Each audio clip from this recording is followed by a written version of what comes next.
Well, if you're a seafood lover like I am, then you may be a fan of sea scallops. But what about the lesser known bay scallops? Well, if you aren't familiar, one local marina, the only one actually, is working to bring back the local bay scallop population right here on the Eastern Shore. 47 ABC's Jordy Clark tells us more in this week's edition of The Bright Side.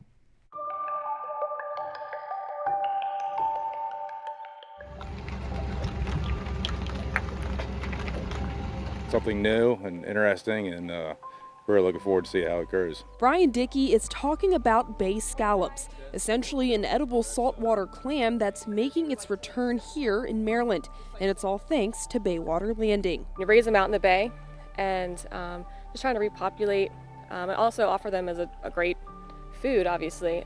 Just bring people here and just let them know that this is a native species here and they're trying to bring it back. They are native to this area. There's not many left in the wild population, so many people don't know about them. So we're trying to educate people and trying to get them to eat them because they're delicious. Brian, a product manager at Baywater Landing, tells me these little scallops were pretty scarce years ago. While they can't pinpoint the exact cause of it, owners Lee Beecham and Matt Holloway have found an opportunity to bring them back to the bay and in abundance, currently raising millions of them a day. They need a high salinity. So they do really well out here because the salinity is really high because we're close to the ocean here. So they seem to grow really well and fast. Their life cycle is only 2 years old. We're actually using a technique they use in Japan with these lantern nets, and it seems to work really well here. It's kind of amazing how fast they grow. While they're working to bring back the population, they purchase the scallops from nurseries up and down the East Coast, such as the Virginia Institute of Science.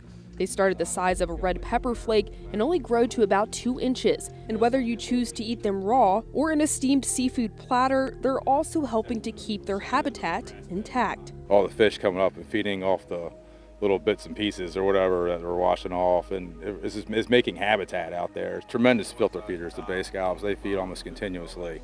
So they're cleaning the water as well, and also with that many volume of scallops in one area, they will reproduce, and hopefully we'll actually have wild scallops out here eventually. Baywater Landing is actually a younger marina, but the community work and restoration efforts already taking place is bringing a new light to aquaculture here on the shore. We take care of the bay scallops, take care of our oysters. We get to teach our guests who come in on the houseboats about how to crab, what oysters do for the environment, what bay scallops do for the environment. And continuing to educate the community while also saving the bay scallop population is the #1 goal. It just shows that the owners are just very committed to bringing something new to Snow Hill, which is such a established historic town, and it's giving people a new place to go. For The Bright Side, Jordy Clark, 47 ABC, WMDT. I don't know about you, but I want some scallops and some cocktail sauce. Well, to find out more about their restoration efforts, Baywater Landing is located at 3908 Bayside Road. That's in Snow Hill, Maryland. And you can, of course, visit their website, baywaterlanding.com, for more information.